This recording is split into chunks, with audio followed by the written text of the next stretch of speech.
Acu yo. Breaking news, Politeknik Negeri Sriwijaya di Palembang terbakar. Politeknik Negeri Sriwijaya di Palembang terbakar Selasa 10 Januari 2023. Belum diketahui penyebab salah satu gedung Politeknik Negeri Sriwijaya itu terbakar.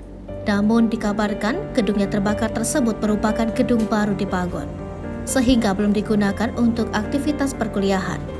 Pantauan dari video yang diterima sripoku.com, api begitu besar terlihat membakar bagian atas gedung tersebut. Acu kebakar acu di Poltek tuh. Bakaran min. Asap hitam membumbung tinggi, sedangkan orang yang berada di kampus tersebut nampak berlarian. Wartawan Sriwijaya Post sedang menuju ke lokasi untuk mengupdate peristiwa kebakaran tersebut.